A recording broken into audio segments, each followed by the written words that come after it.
നമസ്കാരം, പ്രൈം ന്യൂസിലേക്ക് സ്വാഗതം. ആദ്യം പ്രധാന വാർത്തകൾ.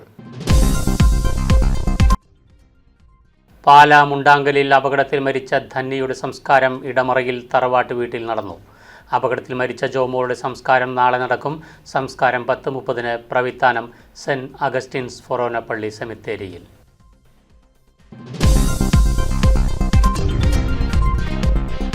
മുളക്കുളം പഞ്ചായത്തിന്റെ 60-ാം നമ്പർ അംഗൻവാടി ശോചനീയാവസ്ഥയിൽ. ഏത് നിമിഷവും മറിഞ്ഞു വീഴാവുന്ന വലിയ മരങ്ങൾ അംഗൻവാടിയുടെ മുകളിലേക്ക് ചാഞ്ഞു നിൽക്കുന്നത് മാതാപിതാക്കളിൽ ആശങ്ക സൃഷ്ടിക്കുന്നു. അംഗൻവാടിയുടെ ചുറ്റും കാട് നിറഞ്ഞ നിലയിൽ.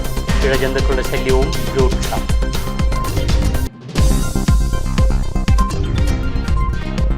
ഇടുക്കി കഞ്ഞിക്കുഴി മുതൽ പഴയരിക്കണ്ടം വരെ സംസ്ഥാന പാതയിൽ യാത്ര ദുരിതപൂർണം. ദിനംപ്രതി ചെറുതും വലുതുമായ 100 വാഹനങ്ങൾ കടന്നുപോകുന്ന സംസ്ഥാന പാതയുടെ തള്ളക്കാനം മുതൽ പഴയരിക്കണ്ടം വരെയുള്ള ഭാഗത്ത് കലുങ്കുകളിൽ ഗർത്തം രൂപപ്പെട്ടു. അടിയന്തരമായി റോഡ് BMPC നിലവാരത്തിൽ നിർമ്മിച്ച് വാഹനയാത്രികർക്ക് സുരക്ഷ ഒരുക്കണമെന്ന് നാട്ടുകാർ. പാലാ മുണ്ടാങ്കലിൽ അപകടത്തിൽ മരിച്ച ധന്യയുടെ സംസ്കാരം ഇടമറയിൽ തറവാട്ട് വീട്ടിൽ നടന്നു. ധന്യ ഇടമറക് തട്ടാമ്പറമ്പിൽ കുടുംബാംഗമാണ്. 1 വർഷമായി പാലായിൽ മീനച്ചിൽ അഗ്രോ സൊസൈറ്റിയിൽ കളക്ഷൻ ഏജന്റായിരുന്നു. ഭർത്താവ് NK സന്തോഷ് മലേഷ്യയിൽ സ്വകാര്യ കമ്പനി ജീവനക്കാരനാണ്. 2 ആഴ്ച മുൻപ് ജോലി സ്ഥലത്തേക്ക് പോയ സന്തോഷ് സംഭവം അറിഞ്ഞാണ് തിരികെ നാട്ടിലെത്തിയത്.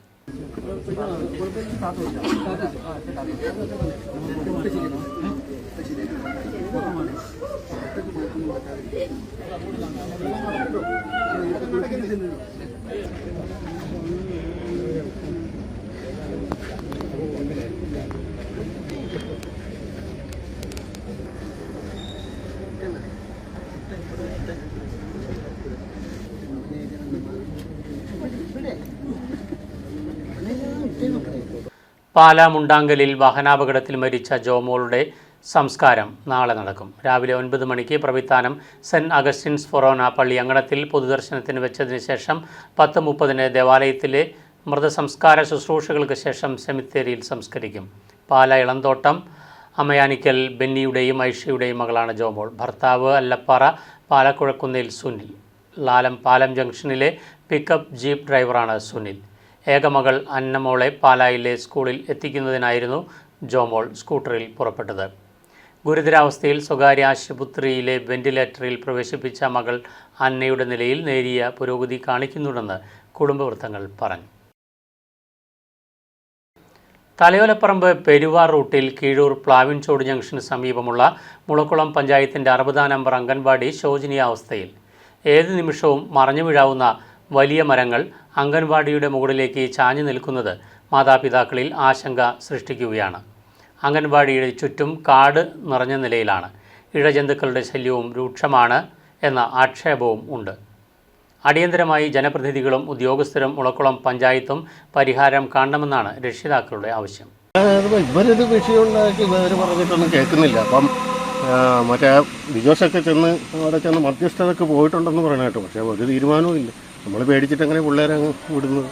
ഞാൻ വീട്ടിൽ പറഞ്ഞാന്ന് പറഞ്ഞാൽ ഇനി അവർക്കൊക്കെ പേടിയാണെങ്കിൽ നമ്മുടെ കൊച്ചിനെ നമുക്ക് വേറെ എങ്ങോട്ടെങ്കിലും മാറ്റാമെന്ന് പറഞ്ഞു.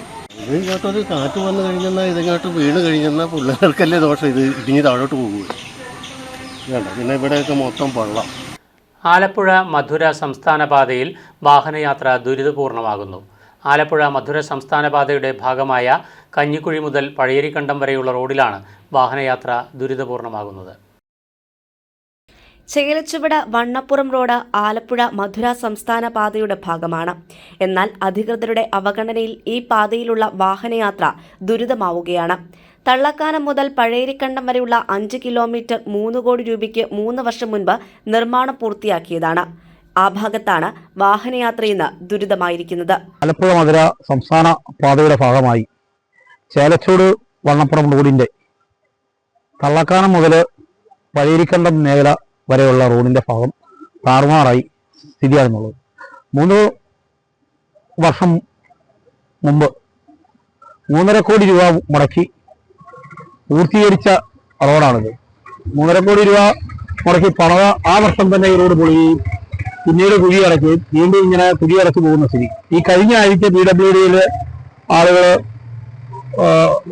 വന്നിട്ട് 1.5 പിക്കപ്പ് മണലും മിറ്റിലും 1.5 ചാക്ക് സിമെന്റും കൊണ്ടുവന്ന് ഈ കുഴി അടച്ചിട്ട് പോയി. അന്ന് ഞങ്ങൾ പറഞ്ഞു അങ്ങനെ അടയ്ക്കരുത്, അങ്ങനെ സിമെന്റ് ഇടുവാണെങ്കിൽ നന്നായി സിമെന്റ് ഇട്ട് അടയ്ക്കണം, അല്ലാതെ അടച്ചു കഴിഞ്ഞാൽ ഇത് നിൽക്കുകയില്ല. ആ കല്ല് വാരാനായിട്ട് ഇവിടുത്തെ ആളുകൾ ദിവസങ്ങൾ മാറ്റാനായിട്ട് പാടുപെട്ടിട്ടുണ്ട്. ഇത് ദൈനംദിന ആളുകൾ വന്ന് ഈ കുഴിക്കകത്ത് വീഴുക. അവരെ രക്ഷപ്പെടുത്താൻ വേണ്ടിയിട്ട് ഇവിടെ ഇരിക്കുന്ന നാട്ടുകാർ, ഈ ബൈക്കിംഗ് ഷെഡിൽ ഇരിക്കുന്നവരും കടയിൽ ഇരിക്കുന്നവരെല്ലാം ഓടിക്കൂടി എന്നും കഷ്ടപ്പെടുക. ഇതിന് ഒരു മാറ്റം ഉണ്ടാകണം. അതിന് അടിയന്തരമായി APWD നിന്നാണെങ്കിലും ഗവൺമെന്റിന്റെ ഭാഗത്തു നിന്നാണെങ്കിലും ഉണ്ടാകണം. 3.5 കോടി രൂപ വെറുതെ മുടക്കിക്കൊണ്ട് അശാസ്ത്രീയമായ നിർമ്മാണമാണ് ഈ റോഡ് ഇതുപോലെ താറുമാറായി. ആ വട്ടംപാറയിലൊക്കെ ഒരു കാർ വന്നൊരു കുഴിക്കകത്ത് ചാടിയാൽ അറിയില്ലാത്ത സ്ഥിതിയാണ്. ദിനംപ്രതി ചെറുതും വലുതുമായ 100 കണക്കിന് വാഹനങ്ങൾ കടന്നുപോകുന്ന സംസ്ഥാന പാതയുടെ തള്ളക്കാനം മുതൽ പഴേരിക്കണ്ടം വരെയുള്ള ഭാഗത്ത് 2 കലുങ്കുകളിൽ ഗർത്തം രൂപപ്പെട്ടതിനെ തുടർന്ന് PWD വകുപ്പിനെ അറിയിച്ചുവെങ്കിലും അധികാരികൾ റിബൺ വലിച്ചു കെട്ടുക മാത്രമാണ് ചെയ്തിട്ടുള്ളത്. BMPC നിലവാരത്തിൽ ചേലച്ചുവട് വണ്ണപ്പുറം റോഡ് നിർമ്മാണം പൂർത്തിയാക്കുമെന്ന് മന്ത്രി റോഷി അഗസ്റ്റിൻ നിരവധി പ്രഖ്യാപനം നടത്തിയെങ്കിലും നാളിതുവരെയായിട്ടും ഒരു നടപടിയും സ്വീകരിച്ചിട്ടില്ല എന്ന ആക്ഷേപവും ഉയരുന്നുണ്ട്. അടിയന്തരമായി റോഡ് BMPC നിലവാരത്തിൽ നിർമ്മിച്ച വാഹനയാത്രികർക്ക് സുരക്ഷ ഒരുക്കണമെന്നാണ് നാട്ടുകാരുടെ ആവശ്യം. News bureau, Idukki. ഹിരോഷിമ ദിനം വിശ്വശാന്തി ദിനമായി ആചരിച്ച് URI peace centre. Thiruvalla SC seminary സ്കൂളിൽ സംഘടിപ്പിച്ച ഹിരോഷിമ ദിനാചരണം സംസ്ഥാന ആസൂത്രണ ബോർഡ് അംഗം ഡോക്ടർ വർഗീസ് ജോർജ് ഉദ്ഘാടനം ചെയ്തു. യുദ്ധമില്ലാത്ത സമാധാനത്തിൻ്റെ ലോകം സാധ്യമാക്കാനുള്ള ശ്രമങ്ങളിൽ ഓരോ വ്യക്തിയും ഏർപ്പെടേണ്ടതുണ്ടെന്ന് ഹിരോഷിമ ദിനാചരണത്തിൻ്റെ ഭാഗമായി സംഘടിപ്പിച്ച വിശ്വശാന്തി ദിനം ഉദ്ഘാടനം ചെയ്ത് ഡോക്ടർ വർഗീസ് ജോർജ് പറഞ്ഞു. അതിർത്തി തർക്കങ്ങളും അതുവഴിയുണ്ടാകുന്ന അസ്വാരസ്യങ്ങളും വിവിധ രാജ്യങ്ങൾക്കിടയിൽ വിള്ളലുകൾ സൃഷ്ടിച്ചുകൊണ്ടിരിക്കുകയാണ്. തീവ്രവാദവും ഭീകരവാദവും ജനങ്ങളുടെ സ്വത്തും ജീവനും കവരുന്നു. ഇതിനെല്ലാം അറുതി വരുത്തേണ്ടത് അനിവാര്യമാണ്. പരസ്പര ചർച്ച വഴിയും അനുനയത്തിൻ്റെയും നയതന്ത്രത്തിൻ്റെയും മാർഗങ്ങളിലൂടെ സമാധാനത്തിൻ്റെ വഴി തിരഞ്ഞെടുക്കാൻ കഴിയണമെന്നും ഡോക്ടർ വർഗീസ് ജോർജ് പറഞ്ഞു. ഈ മാനവരാശിയെ മുഴുവൻ നശിപ്പിക്കാൻ 3-4 ബോംബ് മതി. ഇപ്പോൾ ലോകരാജ്യങ്ങളുടെ കയ്യിൽ 12,000-ൽ പരം അണുബോംബുകളുണ്ട്. ഇതിൽ 3000-ഓളം അണുബോംബുകൾ മിസൈലുകളിൽ ഘടിപ്പിച്ച് വെച്ചിരിക്കുകയാണ്. ഏത് സമയത്ത് വേണമെങ്കിലും ഇത് യാത്ര പുറപ്പെട്ട് ഏത് രാജ്യത്തിലും വർഷിക്കാൻ തക്കവണ്ണം സജ്ജമാക്കി വെച്ചിരിക്കുകയാണ് ഈ അണുബോംബുകൾ. അതുകൊണ്ട് നമുക്ക് നമ്മുടെ കുഞ്ഞുങ്ങൾക്കും അവരുടെ കുഞ്ഞുങ്ങൾക്കും സമാധാനപരമായ ഒരു ഭൂമി ഇവിടെ അവശേഷിക്കണമെങ്കിൽ അണുബോംബുകൾക്കെതിരെ നമ്മളെല്ലാവരും ഉച്ചത്തിൽ സംസാരിക്കണം. സമാധാനത്തോടെ നമ്മുടെ കുഞ്ഞുങ്ങൾ വളരണം, നമ്മുടെ തലമുറയ്ക്ക് വളരണം, യുദ്ധഭീഷണികൾ അവസാനിക്കണം. അതുകൊണ്ട് അണുബോംബ് വേണ്ട എന്നുള്ള ശക്തമായ സന്ദേശം ലോകത്തെല്ലായിടത്തും ഉയരുന്നു. ഹെഡ് മിസ്ട്രസ് റെനി വർഗീസ് ചടങ്ങിൽ അധ്യക്ഷയായിരുന്നു. URI peace centre director doctor Joseph Chacko, programme convener AV George, Shibi Mathew, Sheemoni Abel, Roy Varghese, Alana Saji, Srinath Krishnan എന്നിവർ പ്രസംഗിച്ചു. തുടർന്ന് വിദ്യാർത്ഥികൾ ശാന്തിദീപം തെളിയിച്ചു. ലിഷ മറിയം യുദ്ധവിരുദ്ധ പ്രതിജ്ഞ ചൊല്ലിക്കൊടുത്തു.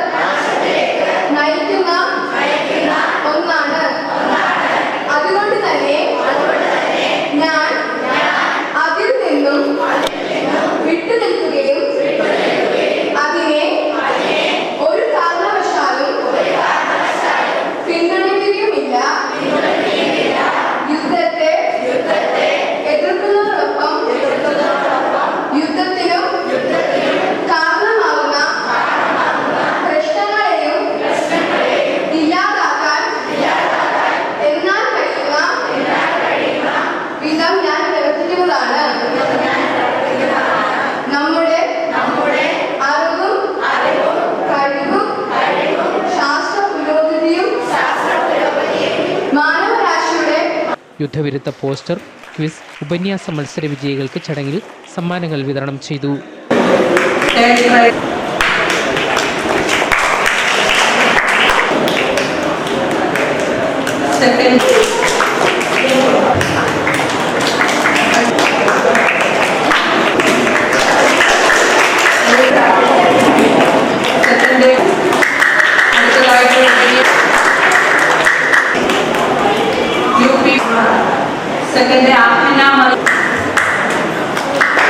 News bureau, Thiruvalla. ചങ്ങനാശ്ശേരി നഗരസഭയിൽ അവിശ്വാസ പ്രമേയ നോട്ടീസ് നൽകാൻ UDF നീക്കം. 2 മുൻ കോൺഗ്രസ് കൗൺസിലർമാരായ ബാബു തോമസിനെയും രാജു ചാക്കോയെയും തെരഞ്ഞെടുപ്പ് കമ്മീഷണർ അയോഗ്യരാക്കിയ പശ്ചാത്തലത്തിലാണ് നഗരസഭയിലെ LDF ഭരണസമിതിക്കെതിരെ അവിശ്വാസ നീക്കവുമായി UDF രംഗത്ത് വരുന്നത്. കൂറുമാറി LDF പക്ഷത്തെത്തി ഇടതുപക്ഷ ഭരണം ഉറപ്പിച്ച 2 കൗൺസിലർമാരെ സംസ്ഥാന തെരഞ്ഞെടുപ്പ് കമ്മീഷൻ അയോഗ്യരാക്കിയതോടെ ചങ്ങനാശ്ശേരി നഗരസഭാ ഭരണം പ്രതിസന്ധിയിലായി. കാലാവധി അവസാനിക്കാൻ മാസങ്ങൾ മാത്രം ബാക്കി നിൽക്കെയാണ് മുൻകാലങ്ങളിൽ ഉണ്ടായതുപോലെ തന്നെ നഗരഭരണത്തിൽ പ്രതിസന്ധി വന്നെത്തിയത്. 37 അംഗ കൗൺസിലിൽ 2 പേരെ അയോഗ്യരാക്കിയതോടെ ആകെ എണ്ണം 35 ആകും. നിലവിൽ ഒരു സ്വതന്ത്ര ഉൾപ്പെടെ LDF 17, UDF 13, BJP 3, സ്വതന്ത്രർ 2 എന്നിങ്ങനെയാണ് കക്ഷിനില. സ്വതന്ത്രരിൽ 2 പേരെ ഒപ്പം കൂട്ടാൻ കഴിയുമെന്ന് UDF കണക്കുകൂട്ടുന്നു.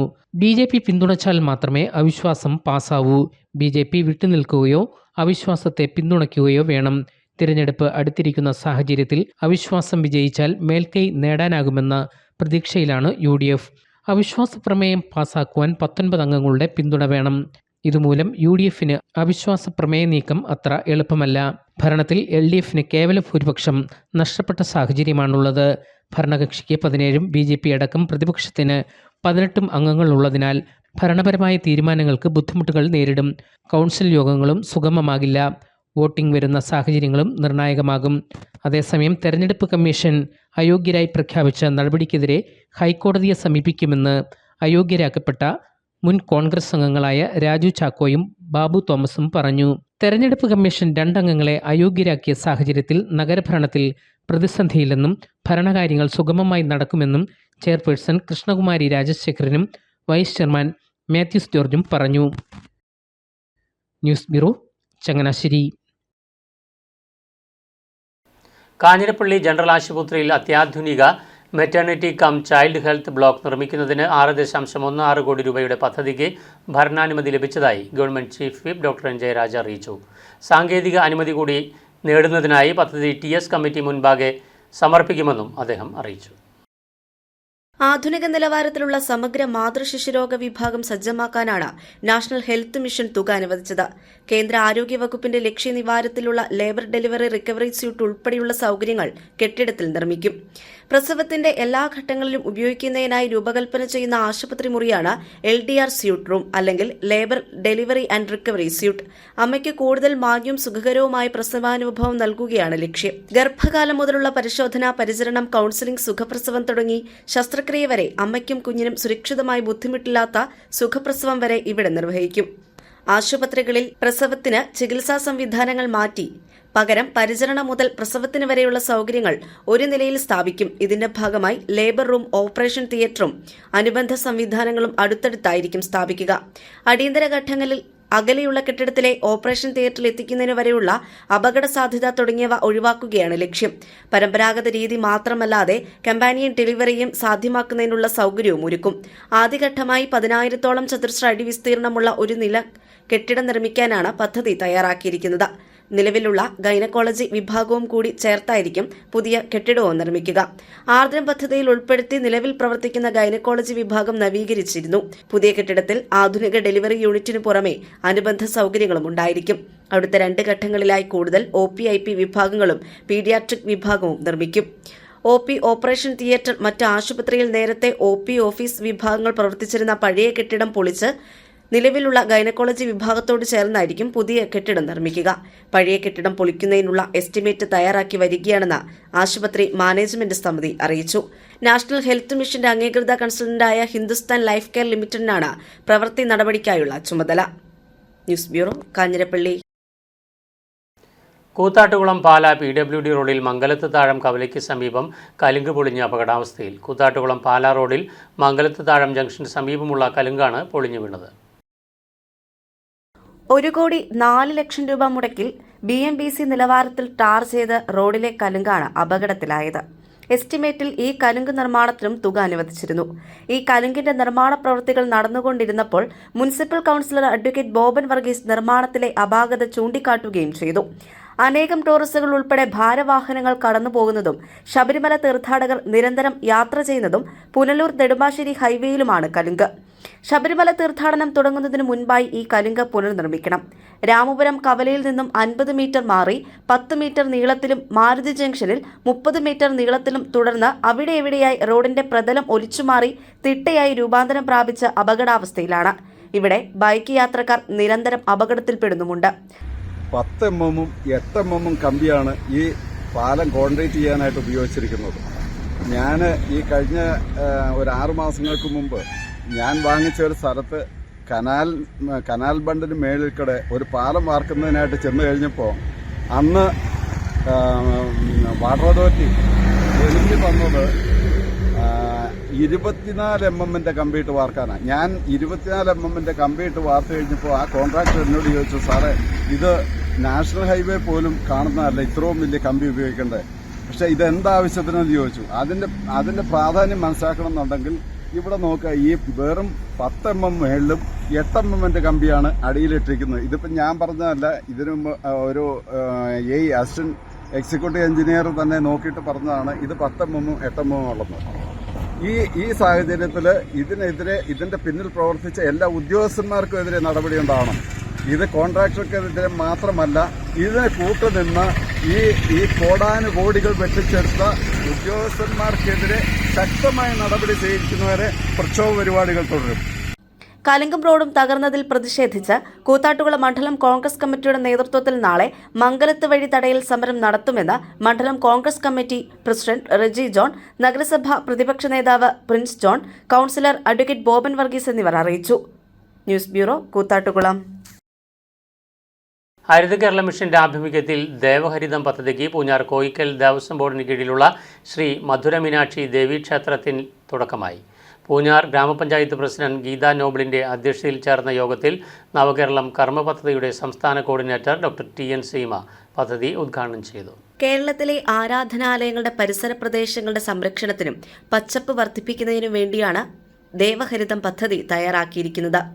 ഹരിത കേരള മിഷന്റെ നേതൃത്വത്തിൽ SMV ഹയർ സെക്കൻഡറി സ്കൂളിന്റെയും ATM പബ്ലിക് ലൈബ്രറിയുടെയും സഹകരണത്തോടെയാണ് ശ്രീ മധുര മീനാക്ഷി ദേവി ക്ഷേത്രത്തിൽ ദേവഹരിതം പദ്ധതി നടപ്പിലാക്കുന്നത്. ഹരിത കേരള മിഷൻ നടത്തുന്ന പരിസ്ഥിതി പുനഃസ്ഥാപന പ്രവർത്തനങ്ങളുടെ ഭാഗമായാണ് പദ്ധതി. ചന്ദനം, ചെത്തി, തുളസി, മന്ദാരം, പിച്ചകം തുടങ്ങിയ സസ്യങ്ങളാണ് ക്ഷേത്ര പരിസരങ്ങളിൽ നട്ടുപിടിപ്പിച്ചിരിക്കുന്നത്. കൂടാതെ ചെമ്പരത്തി ഉപയോഗിച്ച് ജൈവവേലിയും നിർമ്മിക്കുന്നുണ്ട്. ഉദ്ഘാടന ചടങ്ങിൽ ഹരിത കേരള മിഷൻ ജില്ലാ coordinator NS Shine, Erattupetta block panchayat അംഗം Rama Mohan, SMV higher secondary school principal S Jayashree, headmistress AR Anuja Varma, professor Sudha Varma, ജില്ലാ ലൈബ്രറി കൌൺസിൽ അംഗം Ramesh B Vettimattam, AB Emmanuel, tree tag nodal officer doctor Sunnichan V George, Erattupetta block panchayat Haritha Kerala mission resource person Vishnu Prasad, ATM public library secretary VK Gangadharan എന്നിവർ സംസാരിച്ചു. News bureau, Erattupetta. കുട്ടികളിൽ ശാസ്ത്രീയ അറിവും കൗതുകവും ഉണർത്തി Poonjar SMV higher secondary സ്കൂളിൽ ISRO space exhibition beyond earth അരങ്ങേറി. ഇന്ത്യൻ ബഹിരാകാശ ഗവേഷണ സ്ഥാപനമായ ISROയും പൂഞ്ഞാർ SMV ഹയർ സെക്കൻഡറി സ്കൂളും സംയുക്തമായാണ് ശാസ്ത്ര പ്രദർശനം സംഘടിപ്പിച്ചത്.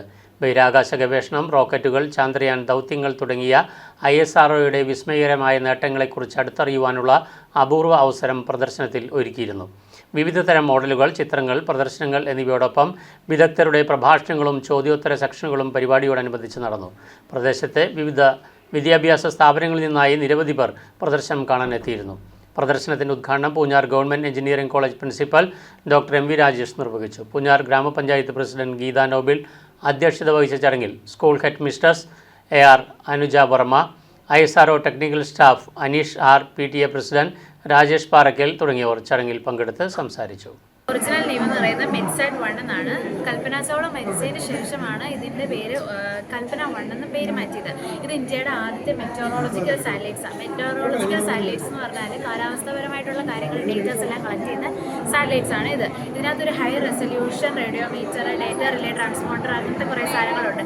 വെച്ചാൽ ഡേറ്റ കളക്ട് ചെയ്യുക, ഇമേജസ് എടുക്കുക. എന്താണെന്ന് വെച്ചാൽ നമ്മൾ ഓരോ പ്രവചനങ്ങളൊക്കെ നടത്താൻ വേണ്ടിയിട്ടാണ് ആ ഒരു 2 സാധനങ്ങൾ ഇതിനകത്ത് വെച്ചിരിക്കുന്നത്. പിന്നെ ഈ ഗോൾഡ് കളറിൽ കാണുന്നതെന്ന് പറഞ്ഞാൽ മൾട്ടി ലെയർ ഇൻസുലേറ്ററാണെന്ന് വെച്ചാൽ ലോ കണ്ടക്ടിവിറ്റീസ് ഒക്കെ തരുന്ന ഒരു ഇൻസുലേറ്റേഴ്സാണ്.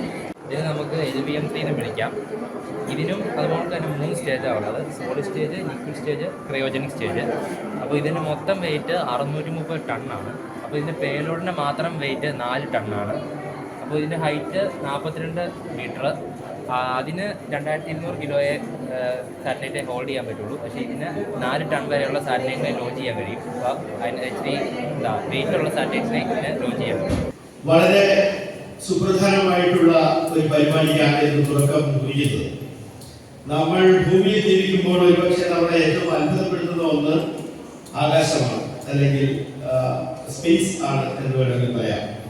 മാനം നോക്കിയിരിക്കുക എന്നുള്ളത് മലയാളിയുടെ ഒരു ശീലമാണ്. അത് പല അർത്ഥത്തിലുണ്ട്. എങ്കിലും നമുക്ക് മനസ്സിലാക്കാൻ കഴിയുന്ന കാര്യം എപ്പോഴും കൗതുകം നിറച്ചുകൊണ്ട് നിൽക്കുന്ന ഒന്നാണ് ഈ ആകാശം എന്നുള്ളത്. ഇന്ത്യ ഒരുപക്ഷെ അതിവികസിത രാഷ്ട്രങ്ങളെല്ലാം കവച്ചു വെച്ചുകൊണ്ട് ഈ ആകാശയാത്രയിൽ അല്ലെങ്കിൽ ഈ സ്പേസ് ടെക്നോളജിയിൽ വളരെ മുന്നോട്ട് പോയിട്ടുള്ള ഒരു കാര്യമാണ്. നമ്മുടെ പ്രതിരോധ മന്ത്രാലയത്തിന് കീഴിൽ പ്രവർത്തിക്കുന്ന ISRO, VSSC തുടങ്ങിയ സ്ഥാപനങ്ങളെല്ലാം തന്നെ രാജ്യത്തിന് നേട്ടമുണ്ടാക്കുന്നു, അഭിമാനമുണ്ടാക്കുന്നു എന്നതിനപ്പുറം വളരെയധികം വരുമാനം ഉണ്ടാക്കുന്നുണ്ട്. ഒരുപക്ഷെ 15ലധികം രാജ്യങ്ങൾ അവരുടെ ആകാശ നൗകകൾ അല്ലെങ്കിൽ റോക്കറ്റുകൾ എല്ലാം തന്നെ വിക്ഷേപിക്കുന്നതിന് ISROയെ ആശ്രയിക്കുന്നുണ്ട്. ഓർമ്മ ഇന്റർനാഷണൽ ടാലന്റ് പ്രൊമോഷൻ ഫോറം സംഘടിപ്പിക്കുന്ന അന്താരാഷ്ട്ര പ്രസംഗ മത്സരം സീസൺ 3 ഗ്രാൻഡ് ഫിനാലെ 8-9 തീയതികളിൽ നടക്കും. Pala saint Thomas college integrated sports കോംപ്ലക്സിൽ നടക്കുന്ന ഗ്രാൻഡ് ഫിനാലെ മന്ത്രി P. പ്രസാദ് ഉദ്ഘാടനം ചെയ്യും. സംസ്ഥാന ഇന്റലിജൻസ് മേധാവി ADGP P. വിജയൻ മുഖ്യപ്രഭാഷണം നടത്തും. Jose K Mani MP, Mani C Kappan MLA, Pala municipal chairman Thomas Peter, cinema സംവിധായകൻ ഭദ്രൻ മാട്ടേൽ, 24 ന്യൂസിലെ ന്യൂസ് അവതാരകൻ ഹാഷ്മി താജ് ഇബ്രാഹിം എന്നിവർ പ്രസംഗിക്കും. ചലച്ചിത്ര താരം വിൻസി അലോഷ്യസ് വിജയികളെ പ്രഖ്യാപിക്കും. 8-ന് വെള്ളിയാഴ്ച രാവിലെ 11 മണി മുതൽ രാത്രി 9 മണി വരെ മത്സരാർത്ഥികൾക്കുള്ള പരിശീലനവും മത്സരാർത്ഥികളുടെ കുടുംബങ്ങളുടെ കൂട്ടായ്മയും നടക്കുമെന്ന് ഭാരവാഹികൾ വാർത്താസമ്മേളനത്തിൽ അറിയിച്ചു. സ്ഥാപിതമായ ഓർമ്മ ഓവർസീസ് റെസിഡന്റ് മലയാളി അസോസിയേഷൻ ഇന്ന് 7 രാജ്യങ്ങളിലായി വിവിധ പ്രോവിൻസുകളും അവയ്ക്ക് കീഴിൽ ചാപ്റ്ററുകളും യൂണിറ്റ്സുമായി വളർന്നു വന്നിരിക്കുന്ന ഒരു ഇൻ്റർനാഷണൽ ഓർഗനൈസേഷനാണ് ഓർമ്മ. ഓർമ്മയുടെ കീഴിൽ പല വിങ്ങുകളും വർക്ക് ചെയ്യുന്നുണ്ട്. അതിലേറ്റവും പ്രധാനപ്പെട്ട ഒന്നാണ് ഓർമ്മ ടാലൻറ്റ് പ്രൊമോഷൻ ഫോറം. അതിൻ്റെ നേതൃത്വത്തിൽ നടത്തപ്പെടുന്ന ഓർമ്മ സ്പീച്ച് കോമ്പറ്റീഷൻ്റെ സീസൺ 3 ഫിനാലെയാണ് ഈ ശനിയാഴ്ച പാലായിൽ വെച്ച് നടക്കുന്നത്. നമ്മുടെ വളർന്നു വരുന്ന കുട്ടികൾക്ക് പബ്ലിക് സ്പീക്കിങ്ങിൽ അല്ലെങ്കിൽ അവർക്ക് കമ്മ്യൂണിക്കേഷനിൽ സ്കില്ലുകൾ നഷ്ടപ്പെട്ടുകൊണ്ടിരിക്കുന്ന ഒരു കാലത്താണ് നമ്മളിന്ന് ജീവിക്കുന്നത്. എല്ലാവരും നമ്മുടെ കുട്ടികൾ പുതിയ ടെക്നോളജികൾ ഉപയോഗിച്ച് പഠനത്തിൽ വ്യാപൃതരാകുമ്പോൾ അറിയാതെ നമ്മുടെ സമൂഹത്തിൽ നഷ്ടപ്പെട്ടുകൊണ്ടിരിക്കുന്ന ഒരു സ്കില്ലാണ് മറ്റുള്ളവരുടെ മുൻപിൽ എഴുന്നേറ്റ് നിന്ന് നട്ടെല്ല് വളയ്ക്കാതെ ഒരു ചോദ്യം ചോദിക്കാനോ 2 വാക്ക് പറയാനോ കാര്യങ്ങളെ അതിൻ്റെ അവസരത്തിനൊത്ത് വിലയിരുത്തിക്കൊണ്ട് സംസാരിക്കാനോ ഉള്ള കഴിവ് ഇന്നത്തെ കുട്ടികൾക്ക് നഷ്ടപ്പെടുന്നതായിട്ട് ഞങ്ങൾ മനസ്സിലാക്കുന്നു, അല്ലെങ്കിൽ നമ്മുടെ സമൂഹം ഇന്ന് മനസ്സിലാക്കുന്നു. പലതരത്തിലുള്ള നെഗറ്റീവ് ആസ്പെക്റ്റുകളിലേക്ക് നമ്മുടെ യുവത്വം വഴിതെറ്റി പോകുന്നു. ഇതൊക്കെ കണ്ടുകൊണ്ടാണ് ഈ കേരളത്തിൽ നിന്ന് ഇത്തരത്തിലുള്ള കാര്യങ്ങളിൽ പണ്ടൊക്കെ ട്രെയിനിങ്ങുകളും പരിശീലനങ്ങളും ഒക്കെ കിട്ടിയ ഒരു കൂട്ടം മലയാളികളുടെ ഒത്തൊരുമയായി ഞങ്ങൾ ലോകത്തെവിടെയുമുള്ള മലയാളികളുടെ മക്കൾക്ക് കേരള ഇറ്റ്സിന് പങ്കെടുക്കാവുന്ന ഒരു അന്താരാഷ്ട്ര പബ്ലിക് സ്പീക്കിംഗ് പ്രോഗ്രാം തുടങ്ങി വെച്ചത്. ഈ നിറയെ സമ്മാനങ്ങളും അവസരങ്ങളും വലിയ ഓപ്പർച്യൂണിറ്റികളും തുറന്നു കൊടുത്തുകൊണ്ട് ഒരു പ്രസംഗ മത്സരം. ആ മത്സരം ഉച്ചവരെ നടക്കും. ഉച്ച കഴിഞ്ഞ് 2 മണി മുതൽ ഈ കുട്ടികൾക്കുള്ള സമ്മാനദാനം നടക്കുന്ന പൊതുചടങ്ങാണ്. ഇപ്രാവശ്യത്തെ നമ്മുടെ ചീഫ് ഗസ്റ്റ് നമ്മുടെ പ്രിയപ്പെട്ട മന്ത്രി P. പ്രസാദ്, നമ്മുടെ അഗ്രികൾച്ചർ മിനിസ്റ്റർ, അദ്ദേഹത്തോടൊപ്പം തന്നെ നമ്മുടെ പ്രിയപ്പെട്ട ADGP P. വിജയൻ മുഖ്യപ്രഭാഷണം നടത്തും. പിന്നീട് Jose K Mani MP, Mani C Kappan MLA, Pala municipal chairman Thomas Peter, cinema സംവിധായകൻ ഭദ്രൻ മാട്ടേൽ, അതുപോലെ 24 ന്യൂസിലെ ന്യൂസ് അവതാരകനായ ഹാഷ്മി താജ് ഇബ്രാഹിം, അതുപോലെ തന്നെ ചലച്ചിത്ര താരം വിൻസി അലോഷ്യസ് എന്നിവർ ഒക്കെ സംബന്ധിക്കുന്ന അതിവിശാലമായ ഒരു ഫിനാലെ ഗ്രാൻഡ് അവാർഡ് ഡിസ്ട്രിബ്യൂഷൻ ചടങ്ങ് നടക്കും. ഉച്ചയ്ക്ക് 1 മണി മുതൽ 2 മണി വരെ ടോപ്പ് സിംഗേഴ്സ് വിജയികളായിട്ടുള്ള 2 കുട്ടികളുടെ music programme. Kottayam medical college ആശുപത്രിയിൽ കെട്ടിടം തകർന്നു വീണ് വീട്ടമ്മ മരിച്ചിട്ട് 1 മാസം പിന്നിട്ടെങ്കിലും തകർന്നു വീണ കെട്ടിടം പൊളിക്കുന്നതിൽ അന്തിമ തീരുമാനം ആയില്ല. കെട്ടിടം പൊളിക്കുന്നത് സംബന്ധിച്ച് ആരോഗ്യവകുപ്പും DMEയും ഗാന്ധിനഗർ പൊതുമരാമത്ത് കെട്ടിട വിഭാഗം അധികൃതരുമായി ചർച്ചകൾ നടത്തിവരികയാണ്. കെട്ടിടം പൂർണ്ണമായും പൊളിച്ചു നീക്കണമോ വേണ്ടയോ എന്ന് തീരുമാനിക്കാൻ കെട്ടിടത്തിൻ്റെ ബലക്ഷയം സംബന്ധിച്ച പരിശോധനകൾ നടത്തിവരികയാണ്. കെട്ടിടം ഭാഗികമായി പൊളിച്ച് അപകടകരമല്ലാത്ത ഭാഗം ഉപയോഗിക്കാൻ കഴിയുമോ എന്നാണ് DME തലത്തിലെ ആലോചന. എന്നാൽ ഇക്കാര്യത്തിൽ അന്തിമ തീരുമാനം ആയിട്ടില്ല. അതേസമയം കെട്ടിടം പൊളിച്ചു നീക്കുന്നതിന് 1.4 കോടിയുടെ പദ്ധതി ഗാന്ധിനഗർ പൊതുമരാമത്ത് കെട്ടിട വിഭാഗം സമർപ്പിച്ചിട്ടുണ്ട്. ആരോഗ്യവകുപ്പിൻ്റെയും DMEയുടെയും അനുമതി ലഭിച്ചാൽ മാത്രമേ കെട്ടിടം പൊളിച്ചു നീക്കാൻ സാധിക്കുകയുള്ളൂവെന്ന് ഗാന്ധിനഗർ പൊതുമരാമത്ത് വിഭാഗം അധികൃതർ അറിയിച്ചു.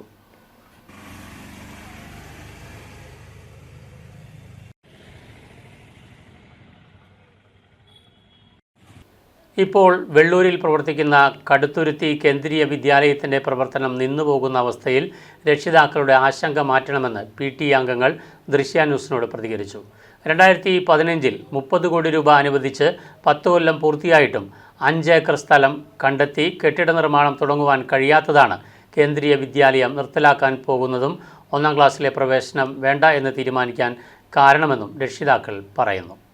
കടുത്തുരുത്തി ആപ്പാഞ്ചിറയിൽ അനുവദിച്ച സ്ഥലത്ത് കേന്ദ്ര സംഘം പരിശോധിക്കുകയും തണ്ണീർത്തട നിയമപ്രശ്നം മൂലം നികത്താൻ സാധിക്കില്ല എന്ന് പറയുകയും ചെയ്തു. ഈ സ്ഥലത്ത് കൂടി KSEB ടവർ ലൈൻ പോകുന്നു എന്ന കാരണത്താൽ അനുമതി നൽകാൻ സാധിക്കില്ല എന്ന് 2018 റിപ്പോർട്ട് ചെയ്തതാണ്. ഇപ്പോൾ 40 വർഷം പഴക്കമുള്ള HNL ആയിരുന്നപ്പോഴുള്ള പഴയ CRPF ശോചനീയമായ കെട്ടിടത്തിലാണ് കേന്ദ്രീയ വിദ്യാലയം സ്ഥിതി ചെയ്യുന്നത്. HNL പ്രവർത്തിച്ചുകൊണ്ടിരുന്ന കേരള സർക്കാർ കൈവശമുള്ള 700ഓളം ഏക്കർ സ്ഥലത്താണ് ഇപ്പോൾ KPPL സ്ഥിതി ചെയ്യുന്നതും KRL വ്യവസായം വരുന്നതും. കേന്ദ്രീയ വിദ്യാലയം ഇപ്പോൾ സ്ഥിതി ചെയ്യുന്ന സ്ഥലത്ത് തുടരുന്നതിനായി 5 ഏക്കർ സ്ഥലം കേന്ദ്രീയ വിദ്യാലയത്തിനായി മാറ്റിവെക്കണമെന്നാണ് PTA അംഗങ്ങളായ അജയ് ഘോഷ്, സഞ്ജീവ് പിള്ള, അശോകൻ കീഴൂർ, ജോയ് പുഴിക്കോൾ, അനീഷ് കുമാർ ഉൾപ്പെടെയുള്ളവർ കേരള സർക്കാരിനോട് ആവശ്യപ്പെടുന്നത്. നമുക്ക് ഇത് ജനങ്ങളിലോട്ട് എത്തിക്കുന്നതിനായിട്ടൊരു ദൃശ്യമാധ്യമങ്ങളെ സമീപിച്ചുകൊണ്ട് ഒരു വാർത്ത കൊടുക്കുകയും അത് പൊതുജനം അറിയുകയും അത് അധികാരികളുടെ മുൻപിൽ എത്തുന്നതിനും വേണ്ടിയാണ് നമ്മളിന്ന് ഈ ഒരു പരിപാടി വെച്ചിട്ടുള്ളത്. നമുക്കറിയാം, ഒരു കേന്ദ്ര വിദ്യാലയം ഇവിടെ വന്നാൽ ഉണ്ടാകുന്നതിൻ്റെ ഗുണം നമുക്കത് കടുത്തുരുത്തി മണ്ഡലമെന്നോ വൈക്കം മണ്ഡലമൊന്നും അല്ല. പ്രാദേശികമായിട്ട് ഇപ്പോൾ ഇവിടെ പഠിക്കുന്ന കുട്ടികൾ കല്ലറ മുതൽ അയാങ്കുടി, കടുത്തുരുത്തി അങ്ങനെ വന്നിട്ട് വൈക്കം, നമ്മുടെ അരിയങ്കാവൊക്കെ ഉണ്ടെന്ന് പിറവം അങ്ങനെ മേഖലയിൽ നിന്നുള്ള കുട്ടികളാണ് ഇവിടെ. KPPL ലാൻഡുമായി ബന്ധപ്പെട്ട് നേരത്തെ തന്നെ ഇവിടെ 700 ഏക്കർ ഭൂമി സംസ്ഥാന സർക്കാർക്ക് ഇൻഫ്രാ മുഖേന മേടിച്ച് ഇവിടെ കൈവശത്തിലായിരിക്കുന്നൊരു സാഹചര്യം ഇപ്പോൾ നിലവിലുണ്ട്. അപ്പോൾ ഇവിടെ നിലവിൽ നമുക്ക് അറിയാൻ കഴിഞ്ഞത് നമ്മുടെ ഈ 700 ഏക്കറിൽ നമ്മുടെ ഇവിടെ റെയിൽവേ സ്റ്റേഷനുണ്ട്, വെള്ളൂർ പിറവന്തൂർ റെയിൽവേ സ്റ്റേഷൻ.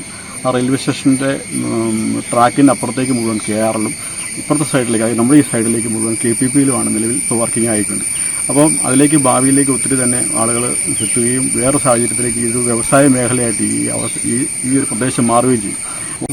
ഇപ്പോൾ ഈ സ്ഥലം ഗവൺമെൻറ് സർവേ നടത്തിയപ്പോൾ തന്നെ 5.5 ഏക്കറോളം സ്ഥലം വ്യത്യസ്തമായ നിലയിൽ സ്കൂളിനെന്ന് പറഞ്ഞ അല്ലെങ്കിൽ പോലും വ്യത്യസ്തമായ നിലയിൽ തന്നെയാണ് അവർ മാറ്റിയിടുന്ന നിലയിൽ തന്നെയാണ് സർവേ നടത്തിയിട്ടുള്ളത്. അപ്പോൾ അത് നമുക്ക് അനുകൂലമാക്കി മാറ്റുന്നതിന് വേണ്ടിയുള്ള ഒരു കൂട്ടായ പരിശ്രമമാണ്.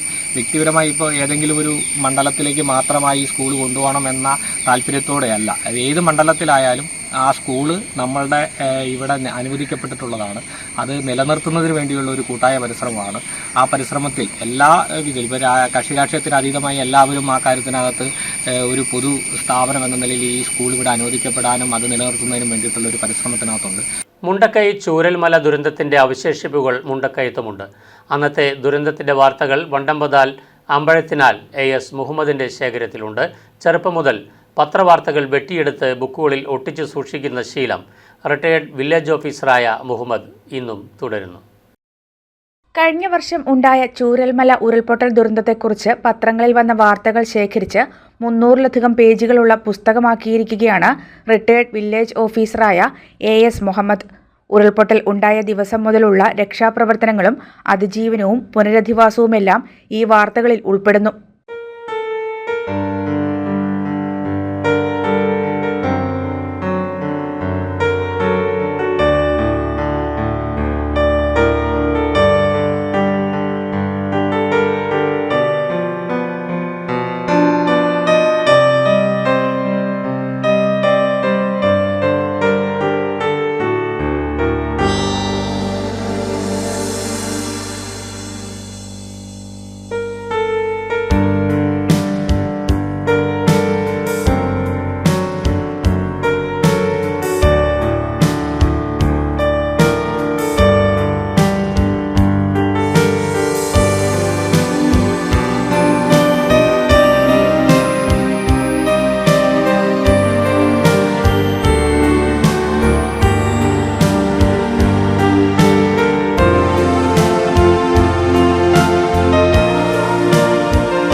വണ്ടൻപതാൽ അമ്പഴത്തിനാൽ AS മുഹമ്മദ് വില്ലേജ് ഓഫീസറായിരുന്ന സമയത്താണ് കൂട്ടിക്കലിൽ ഉരുൾപൊട്ടൽ ദുരന്തം ഉണ്ടായത്. അക്കാലത്തെ വാർത്തകളും ശേഖരത്തിലുണ്ട്. മുഹമ്മദിന് പത്രവാർത്തകൾ വെട്ടിയെടുത്ത് ബുക്കുകളിൽ ഒട്ടിച്ചു സൂക്ഷിക്കുന്ന ശീലം ചെറുപ്പം മുതൽക്കേ ഉണ്ട്. പഴയകാല മാസികകൾ, കേരളത്തിലും ഇന്ത്യയിലും പ്രധാന സംഭവങ്ങളുണ്ടായ ദിവസങ്ങളിലെ പത്രങ്ങൾ തുടങ്ങിയവയുമായി വിദ്യാലയങ്ങളിൽ പ്രദർശനങ്ങളും ഇദ്ദേഹം നടത്തുന്നുണ്ട്. തന്റെ പിതാവിന്റെ പേരിൽ വീടിനോട് ചേർന്ന് പുസ്തകശാല നിർമ്മിച്ച മുഹമ്മദ് നാടിനായി സമർപ്പിച്ചു. 2024 ജൂലൈ മാസം 30-ാം തീയതി കേരള സംസ്ഥാനത്ത് വയനാട് ജില്ലയിലെ മുണ്ടക്കൈ, ചൂരൽമല പ്രദേശങ്ങളിലുണ്ടായ അതിഭീകരമായ ഉരുൾപൊട്ടൽ, ഏകദേശം 400-ൽ പരം ആൾക്കാർ മരണമടഞ്ഞ ഒരു ദുരനുഭവമാണ് ഈ പത്രങ്ങളിലൂടെ കാണുന്നത്. കേരളത്തെയല്ല, ലോകത്തെ മുഴുവൻ ഞെട്ടിച്ചുകൊണ്ട് കടന്നുപോയ നിമിഷങ്ങളായിരുന്നു ഇത്.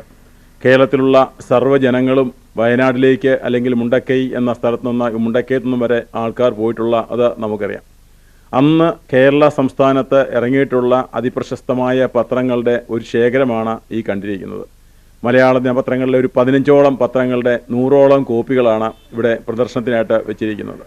ഒരു പത്രം നമ്മൾ നോക്കുകയാണെങ്കിൽ അതിനകത്ത് അന്ന് മരണപ്പെട്ട ഏകദേശം 200ഓളം ആൾക്കാരുടെ പടങ്ങൾ തന്നെ, അവരുടെ ഫോട്ടോ നമുക്ക് കാണാൻ സാധിക്കും.